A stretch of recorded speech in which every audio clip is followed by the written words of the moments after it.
Direto dos estúdios Xoxo, mais um plantão de sabadão.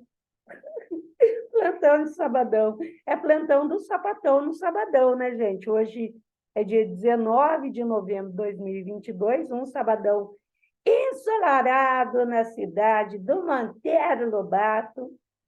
E se você chegou no meu canal de YouTube, curte, compartilha, comenta, se inscreve nesse canalzinho, tem pouco inscrito, gente, me ajuda aí, vai.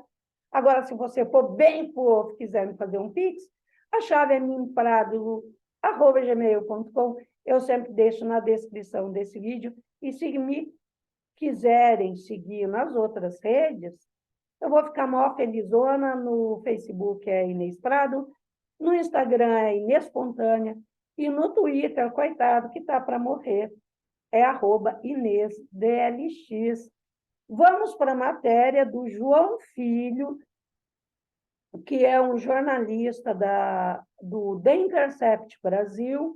Eu sigo ele já no Twitter, eu gosto muito dele. No Twitter ele está como Jornalismo Vando, então eu gosto desse jornalista beça. Vamos ler, então. De olhos bem fechados para a farra em Nova York.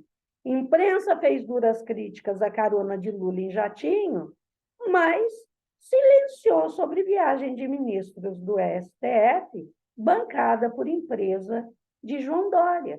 Para, vejam bem, né?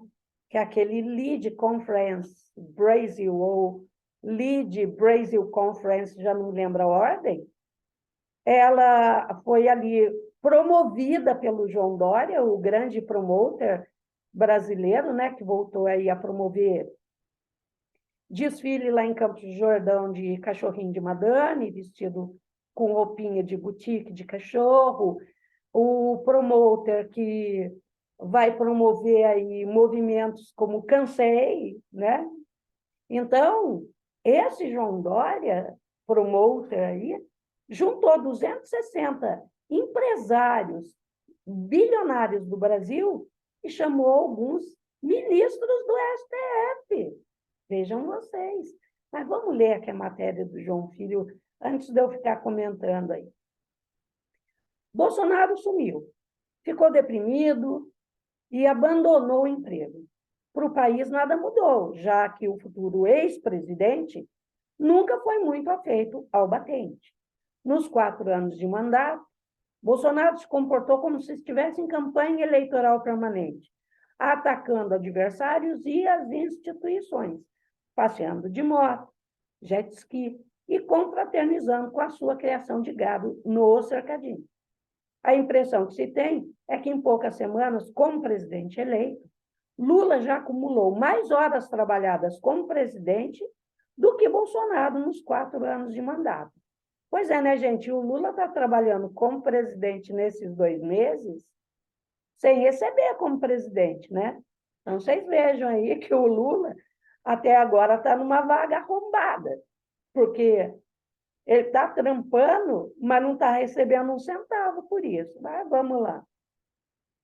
No noticiário, Lula já é tratado como presidente empossado. O destaque não tem sido o boicote do governo Bolsonaro ao processo de transição, nem os milhares de criminosos que permanecem em frente aos quartéis pedindo um golpe militar para impedir a posse do novo presidente. Então, vejam bem, você, gadista, que é afeito a ver meus vídeos, veja bem. Golpistas, vocês que estão na porta dos quartéis, são golpistas criminosos. Você entende isso? Não é uma questão de dar opinião. É uma questão de lei. Não é difícil cumprir lei, né? Para vocês, deve ser muito difícil. Quem está na frente dos quartéis pedindo retorno da ditadura militar é criminoso. Ponto. Então, o que tem dominado o noticiário é o mimimi dos Faria Limers, com a sinalização de que Lula irá furar o teto de gastos. Esse dispositivo antipobre que Temer instalou no governo, e a carona que o presidente eleito pegou no jatinho de um amigo e empresário para ir à COP27 no Egito. Como se não tivesse assunto, né, para a gente comentar. o que pautou a imprensa de dois ladismo aí foi o jatinho da carona do empresário que o Lula pegou para ir para a COP27. Porém, apesar de não haver qualquer crime na carona, de fato, não é prudente para um governante eleito viajar no jatinho de um grande empresário com grandes interesses. É óbvio que o fato deve ser noticiado, mas as circunstâncias em que ele ocorreu deveriam ser pesadas. O que se viu foi uma reação desproporcional, com o noticiário sendo tomado por manchetes e colunas de opinião histérica, dando ares de crime ao episódio. O mesmo aconteceu quando Lula sinalizou que iria furar o teto de gastos para bancar os programas sociais, o que nada mais é do que uma promessa feita por ele na campanha. É um mau começo, disse o editorial do maldito editorialista da Folha de São Paulo.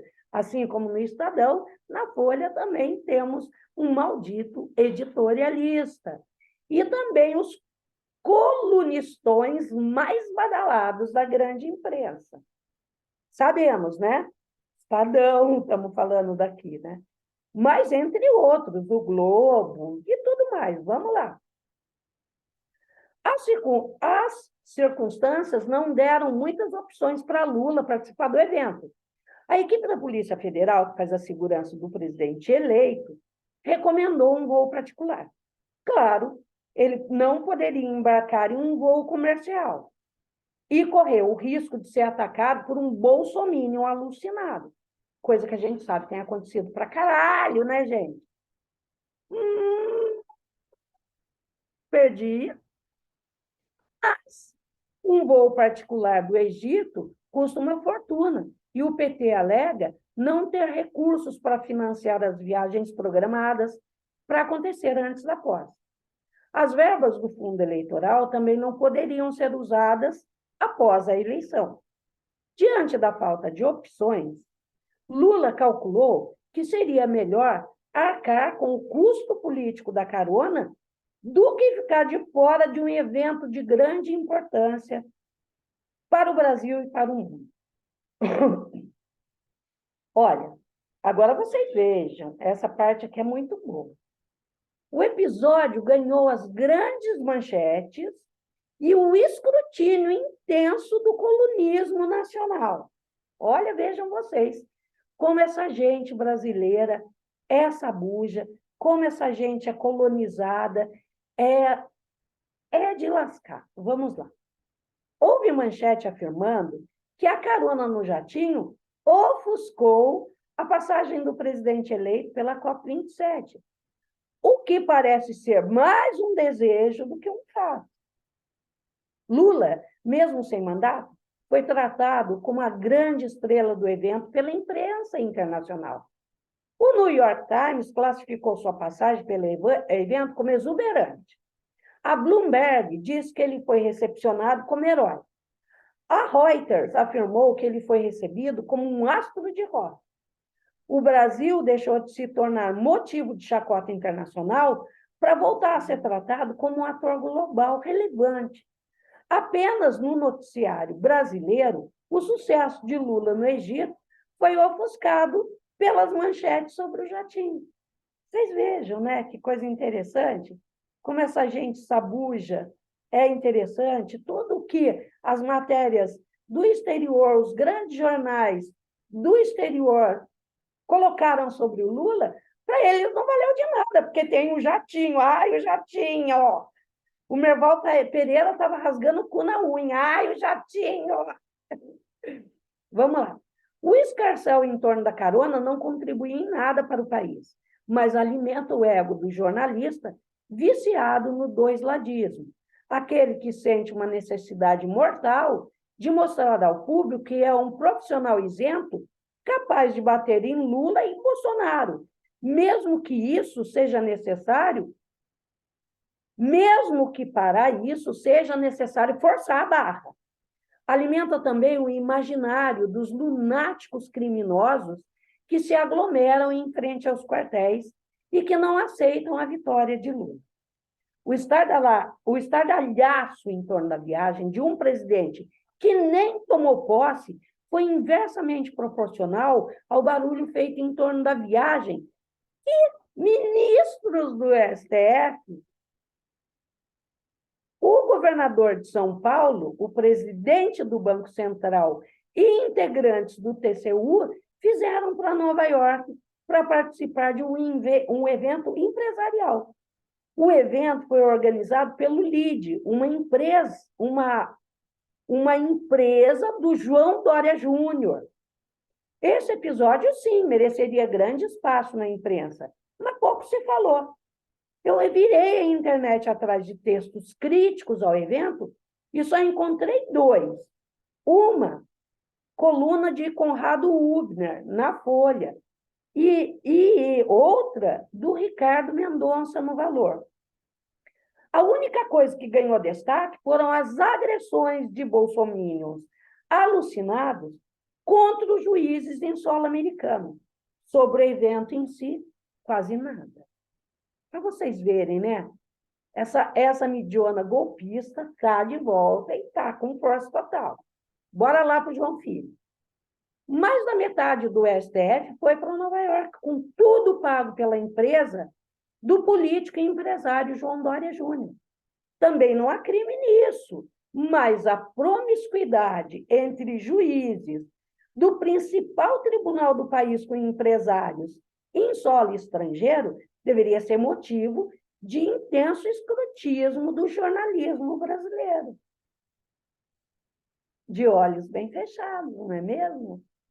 A PIG.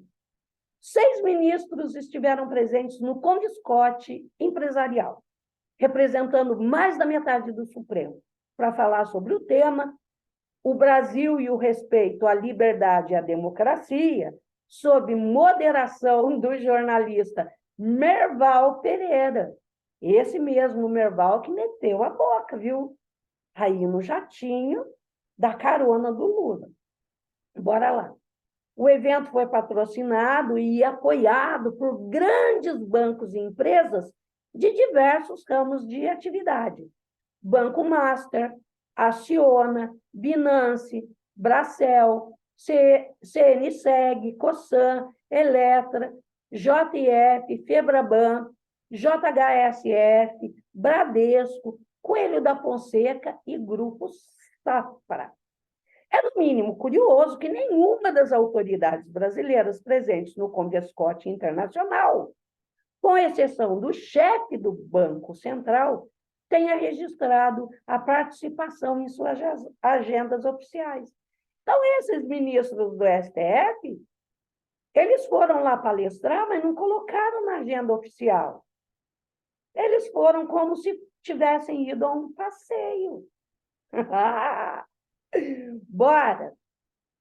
A empresa de Dória é especializada em conectar um empresariado com governantes e servidores públicos de alto escalão. Trata-se de uma empresa de lobby. Uma atividade que não é regulamentada no Brasil. Não é regulamentada no Brasil, povão. Mas Dória faz há muitos anos e só interrompeu quando decidiu pular para o lado político do balcão. Durante esse tempo, a empresa continuou sob o comando da sua família.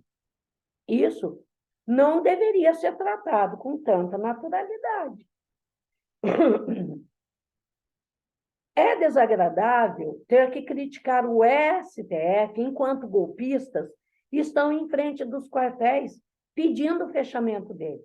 Mas qual é o interesse para o país e para o povo brasileiro em ter mais da metade do tribunal confraternizando com a elite financeira, empresarial e política em um país estrangeiro? Qual é, gente, o interesse de nós, povão? Absolutamente nenhum. Todos esses grandes empresários e políticos têm ou podem vir a ter algum interesse em casos julgados pelo STF. Como acreditar que haverá imparcialidade dos 6 juízes presentes no evento, quando um caso ligado à Dória ou ao seu grupo político cair no tribunal, e um caso do interesse dos grandes patrocinadores do evento tiver que ser julgado? E quando um desses cair no colo de um desses ministros? Eles vão passar aquele panão, né? Porque lá tudo pago por eles. Mas a mídia comentou a respeito disso? Não, não, não. Quem está comentando aqui é o João Filho, do The Intercept, que é uma mídia independente. Portanto, quem puder, colabora, né, com os caras do The Intercept, que eles são bons a beça. Pois bem, continuando, já está acabando aqui.